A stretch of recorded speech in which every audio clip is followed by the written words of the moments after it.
nossos entrevistados de hoje, porque eu preciso fazer um comentário bem rapidinho. A gente vive num ano eleitoral e a rádio, às vezes, a gente tem algumas certas cuidados que tomar, então é bom que a gente não tome...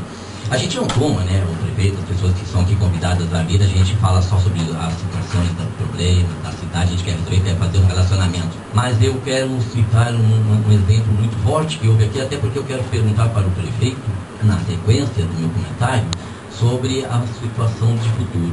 Veja bem que o partido, o PMDB, o maior partido do Brasil, não lança candidato à presidência há 3 mandatos para apoiar um projeto político que o PT apresentou para o Brasil e que deve ter sido um sucesso, porque com 84% de aprovação que o Lula teve, provavelmente foi então um sucesso. E aqui em Santa Catarina, o PMDB, que tinha um grande governo com o Luiz Henrique, também não apresentou um candidato ao governo, apoiando o projeto político de um outro candidato, de outro partido, né, o Colombo, nosso governador. E aqui no município de Balneário Gaivota não foi diferente, não. Aqui o partido que estava no governo não tinha candidato, ninguém queria ser candidato a prefeito na época que o Bonamigo se lançou candidato, era difícil, os partidos brigavam para alguém que quisesse, inclusive eles não tiveram um projeto político nem para lançar o seu candidato a prefeito à reeleição, apoiando, facilitando a vitória de um projeto político de um outro partido. Quem não tem um projeto político, o Vanderlei está aqui, presidente do PSB, o partido que não tem um projeto político para governar, ele não lança candidato e apoia o outro candidato ou facilita a vitória de outro. Muita gente encontrou no prefeito Bonamigo um projeto que seria revolucionário, que daria certo, que transformaria o município, desenvolveria o município, né, e seria então um município uma revolução, porque realmente estava muito trancado a cidade até 3 anos atrás, era um município e hoje Gaivota é outra cidade. Mas o prefeito teve o apoio de todos os vereadores e isso facilitou, é muito importante dizer que o Brasil é um país parlamentarista e aos deputados do PMDB, em maioria, que apoiaram o governo Lula, facilitaram com que o PT e o governo Lula fizessem o que o Brasil fez. Aqui em Santa Catarina, Colombo faz o que faz graças ao PMDB, que está junto, maiores partidos apoiando, e aqui na Gaivota os partidos e políticos de outras siglas, enfim, apoiaram esse projeto político do Bonamigo e apoiaram e votaram sempre a favor. Inclusive os vereadores que até ontem estavam do lado do Bonamigo, que aprovaram, que são responsáveis pelo desenvolvimento, pela aquisição das 33 viaturas, das obras, enfim, a municipalização da água, a qualidade da água, que são responsáveis também a creches, a ampliação do colégio, excelente educação que o município oferece hoje na área da saúde, na área da educação, no atendimento das creches. Então é muito importante saber que esses vereadores que estiveram do lado do prefeito e sempre apoiando, votando a favor, fizeram com que o prefeito tivesse uma facilidade até de governar, de fazer este município desenvolver, deslanchar, e hoje a gente está dentro de uma nova realidade, né? Balneário Gaivota com mais de 2.000 habitantes nos últimos anos, e hoje com correio, com agência lotérica, com cartório, enfim, uma cidade realmente digna de se viver. E eu tenho orgulho disso quando eu falo dessa forma, porque eu tenho orgulho de ver a cidade que eu adotei não ser mais aquele lugarejo, aquela vila, aquele lugar que deveria ser bairro do Sombrio, hoje ser uma cidade realmente independente, autônoma, graças a estes vereadores, a essa Câmara de Vereadores responsáveis que tiveram sempre apoiando os projetos do prefeito, que o prefeito Bonamigo conseguiu implantar graças ao apoio do vereador Ney, Dona Niceto, enfim, de todos os vereadores que sempre tiveram, apoiaram, aprovaram, inclusive os aumentos, as correções do imposto, foi assinado, o prefeito mandou precisando fazer obras, pensando no futuro, pensando grande, precisava de verbo, precisava de dinheiro, não se faz nada sem dinheiro, e ele apresentou um projeto de lei para do executivo lá na Câmara, e os vereadores aprovaram, votaram a favor, e tiveram até ontem, que eu saiba, estão hoje ainda, né, espero, aprovando os projetos do prefeito. Pois hoje eu vou fazer uma pergunta, o prefeito não fala sobre política, e ele nem está aqui para isso, mas eu vou perguntar ao prefeito: o senhor está esperando dificuldade este ano para aprovar algum projeto, ou o senhor está acreditando ainda na sensibilidade ou no bom relacionamento com a Câmara de Vereadores para continuar fazendo seus projetos, enfim, continuando administrando, pensando sempre no progresso da Gaivota, pensando em investimentos que sempre o senhor precisou e dependeu, que inclusive toda a Câmara sempre esteve a seu favor?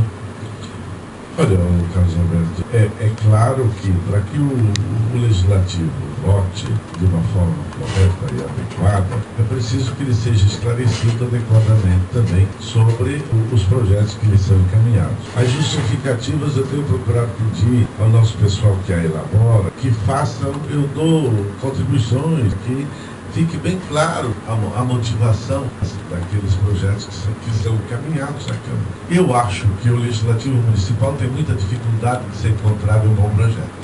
Sinceramente, eu como vereador me coloco às vezes, me penso nessa ação, eu não me vejo desaprovando ou me opondo à aprovação de um projeto que nítida e claramente ajude e favoreça o nosso povo. O problema é que algumas vezes, por falta de amplitude de conhecimento específico sobre uma ou sobre algumas áreas, formam-se opiniões que não condizem com aquilo que é o mais conveniente e o mais adequado.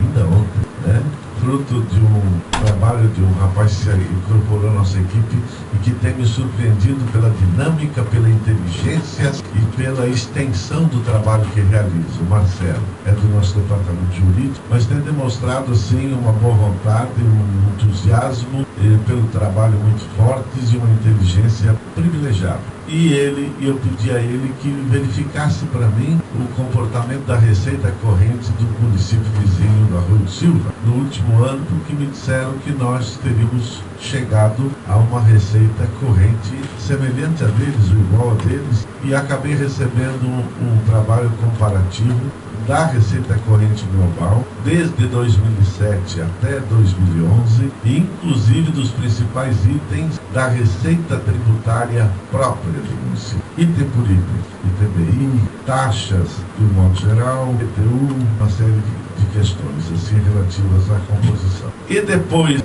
vários anos, nós que estivemos próximos do Arroio no ano passado, durante vários anos, a partir de 2001, precisamente a partir da reforma tributária lá promovida, nós chegamos a ter um ano um pouco mais de receita que o Arroio, outro ano igual e tal, até então. A partir de então, nós passamos a perder em receita corrente para o município, em algum vizinho, em alguns anos, com uma diferença muito expressiva da faixa próxima a 3 milhões dentro do ano. É muito dinheiro para orçamentos dessa dimensão. O que deixa bem claro isso. O modelo tributário que lá em 2001 foi adotado, com uma redução absurda do percentual do IPTU de 3% para 0,75% e de 2 ou 1 imóvel identificado também para 0,75%. Na verdade, convivendo com um valor venal defasado. Depois de tudo que foi feito, Carlos Alberto, você sabe sobre quanto, na melhor região do município, temos lá na Beira-Mar, uma construção de alvenaria boa, de boa qualidade. Você sabe quanto é que tributa? 98 FM o metro quadrado, a edificação, o metro quadrado da edificação. R$200 é o valor venal que serve de base a incidência do percentual do imposto sobre a edificação, do IPU, Imposto Predial Urbano. R$200 o metro quadrado hoje é o custo da mão de obra. Se a construção for de primeira, não constrói mais por R$200, porque os bons construtores já não trabalham mais por menos de R$200 o metro quadrado. Portanto, o valor que serve de base hoje à incidência tributária do IPU, do Imposto Predial, é inferior ao custo da mão de obra, tão somente do metro quadrado, sem considerar todo o material requerido para construir um metro quadrado. Veja a defasagem. Então veja, um percentual ínfimo sobre valores venais que servem de base que serviu de base à tributação, absolutamente defasado, tá certo? O imposto era de faz de conta. Esse imposto de faz de conta é que levou a taxa de mortalidade infantil do nosso povo a atingir os níveis absurdos em que estavam, né? E que nós em 2 anos conseguimos uma redução nessa área de óbitos de 0 a 1 ano, perto de 84%. Portanto, eu desafio a qualquer pessoa me provar que aquele modelo tributário anterior e que nós reformamos, ele seja defensável. Ainda mais no nosso caso que somos um balneário. E digo, os balneários não podem ser comparados com municípios que são balneários. Porque veja, nós coletamos neste mês de janeiro passado mais de 400 toneladas de lixo na gaivota. Tem meses que nós coletamos esse ano passado menos de 100. Mas nós temos que ter uma estrutura para coleta de lixo à disposição e preparada e que fica ociosa grande parte do ano para atender esse pico máximo do mês de janeiro. Então, o veraneio nos impõe o dever de construir estruturas, de construir potencialidades de serviço para atender a população no pico máximo. Esta população é fugidia, fica conosco se tanto 60 dias no ano e não gera um movimento econômico, não gera um retorno de ICM, não gera um retorno do FPM, que é uma das principais receitas dos pequenos e médios municípios. Então você vê uma coisa, como é que nós vamos sustentar a estação que está em funcionamento, recuperada com toda a reforma que nós fizemos, e a qualidade da água melhorou tanto, Carlos. É indesmentível, porque nós passamos assim sistemas de adição de produtos muito mais confiáveis, muito mais precisos. A influência na saúde pública foi grandemente privilegiada com essas mudanças. Essa estação que está aí, com 35 litros por segundo, que é a capacidade de tratamento, daria para nós ir mais uns 10 anos atendendo a gaivota se nós não tivéssemos um veraneio. Como nós somos um balneário e somos veraneio, nós vamos ter que construir urgentemente uma outra estação. Já estamos com uma luta enorme para buscar o recurso requerido para isso, com a capacidade do dobro da estação que está aí, para que nós possamos ampliar o serviço onde ele precisa ir e também dar uma folga para o crescimento futuro. E sem cobrar o imposto municipal, não tem alternativa. E também é preciso que a gente saiba que nós temos o compromisso de fazer o nosso município se desenvolver sem acontecer o que aconteceu com Cidreira no Rio Grande do Sul. Eu convido a todo mundo a ir lá ver o que aconteceu. Praias totalmente contaminadas, uma praia totalmente podre, um mau cheiro em 60%, 70% da praia. Não adianta crescer assim. Nós precisamos crescer com sustentabilidade. Nós precisamos crescer preservando o meio ambiente e preservando um lugar adequado e agradável de se viver. Senão não vale a pena crescer. O crescimento destrutivo não nos interessa. Nos interessa o interesse construtivo. Por isso eu desafio, qualquer pessoa. Eu me coloco à disposição para esclarecer os motivos, as bases e os critérios que foram adotados nesse processo. Se a Câmara de Vereadores, ou alguns vereadores, ou todos, não quiserem assumir junto comigo a responsabilidade por aquilo que foi feito, mas também não assumam o que foi feito com esse recurso. Se eles são contra, eles não são autores do desenvolvimento. Se eles são a favor, eles são meus parceiros. Tanto para assumir a responsabilidade sobre o que foi feito, como aquilo que foi feito com o recurso que se obteve dali. E outra coisa que eu quero dizer, o IPTU representa em torno de 1/7 do acréscimo de recursos que nós obtivemos. O aumento é 1/7 representado pelo crescimento do IPTU. O restante foi a implementação do setor jurídico voltado para a dívida ativa, porque de fato na gaivota se dizia que pagava imposto quem queria.